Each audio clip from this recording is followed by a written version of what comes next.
Definitely. I want to just talk before we go on looking at the fixtures for the Super League. 1996 was a big year for you. I look at it as a big year for you. Now, obviously, you took over from Zoran Matic. You had a 10-year stint. You took over, big shoes to fill. You lost players, so you were part of a rebuilding process. You took a young, inexperienced side to a respectable third place. But memories belong to one man, Damien Murray. Absolutely unbelievable. Oh, look, I mean, that year was when Damien scored 31. I think it was, because we were playing 33 games that year.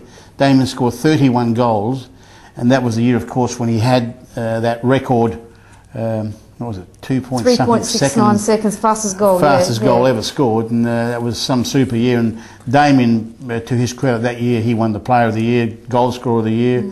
He won everything going around. But look, anybody who remembers back then can remember coming to the Hindmarsh Stadium and expecting to see goals and expecting to see Damien Murray score goals.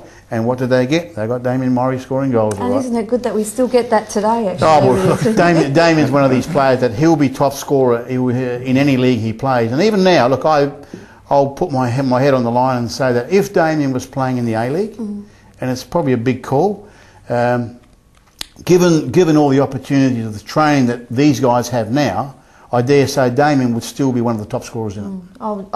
You wouldn't get an argument from me, because I'm a big fan of Damien's, and I think he should be playing A-League, but maybe he thinks he's probably past that now, because he's been out of the scene for a couple of years, but he keeps himself in immaculate physical condition. He's a very strong, powerful boy, and look, there's no doubt that, as I said, if he had all the training facilities and all the help and the assistance that these guys have now. They have paediatricians, they have gynecologists, they have sports scientists, they have dietitians, they have people to cut their cake and people eat it for them, so to speak. But if Damien was here now, there's be no question that he'd be one of the top scorers.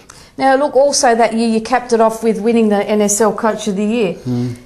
How was that for you? Was that a relief? Or was it a surprise? No, it was more of a surprise than anything, because you don't take up coaching to win any individual award, because it's a team game, and I had some wonderful support behind me though in that year. And to me, it's the players. The players are the ones who make the coach. The coach doesn't make players. Players make the coach if you got good players, and I was fortunate to have good players in those days. It was an easy job for me. Okay, we had a few rough patches along the way, but it comes with every team. But look, it was a nice accolade to win, and you look back now and you say, okay, I won Coach of the Year, big deal. At the end of the day, I'm not in the game now, and perhaps I would have liked to have stayed in the game, but it wasn't to be. So I guess now you can look back and say, well, I have perhaps contributed something to soccer.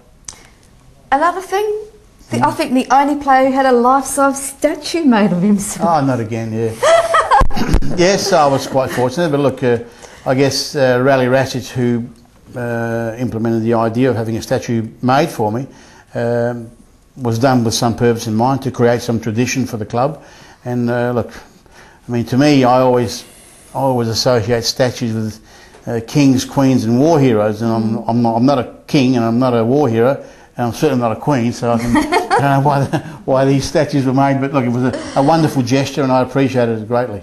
Well, look, you gave me a lot of entertainment as a young kid watching you, so I thank you for that, and it's fantastic, as I said, to be able to go through and look at all this. This is only a snippet of what you've done in your football career, so it's fantastic.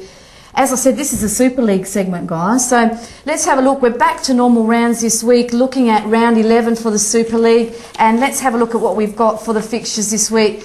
Some fantastic games, as they are every week. We've got Campbelltown taking on Crawdon at Newton.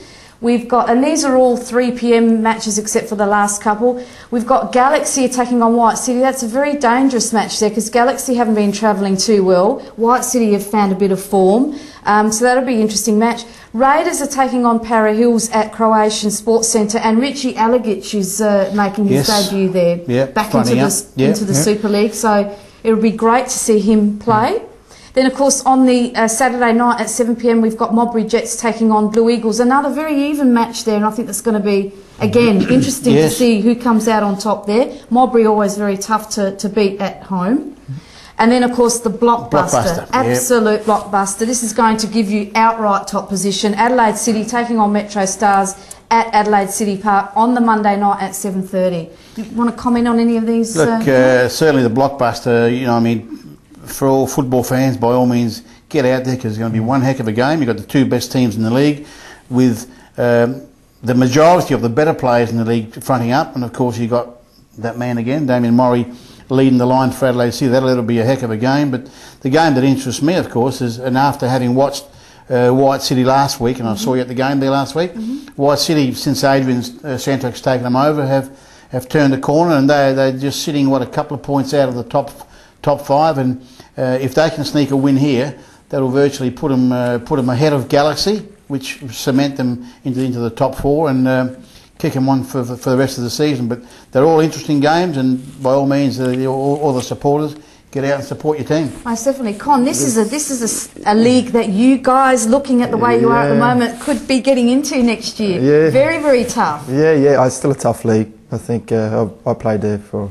probably most of my life, so yeah, I think the club knows what's at stake, that's for sure. You wanted to say something before? Yeah, I wanted to say, with Adelaide City Metro, there's actually some sort of cancer. Yeah, it's Call to Arms. It's called Call to Arms, where you wear a yellow armband and you raise money. So anyone coming through the gates, they're going to be raising money for men's cancer specifically. So please, as John said, get along to this match. This is you are not going to find a better match in this round, in actual fact, so far this season, because these guys are vying for top position, and it's a must-win for both clubs, and it's going to be awesome. You've got Scotty Tunbridge and Matriciani who've been scoring goals for Metros. Two great backlines opposite ends. Absolutely, it's just going to be a tussle of both teams. So it'll be a battle of defences, that's for sure. Oh, but then you got Maury and Tunbridge, like you said. I went and watched them Metro for about 3 or 4 weeks ago, and they looked good.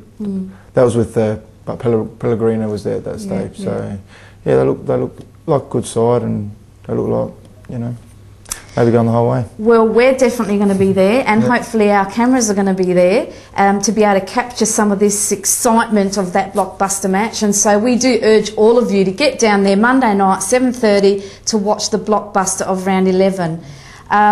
We're going to actually take a short break, and when we come back, we're going to speak about the Premier League and more of full-on football. So stick with us, because you're watching full-on football. Here we go.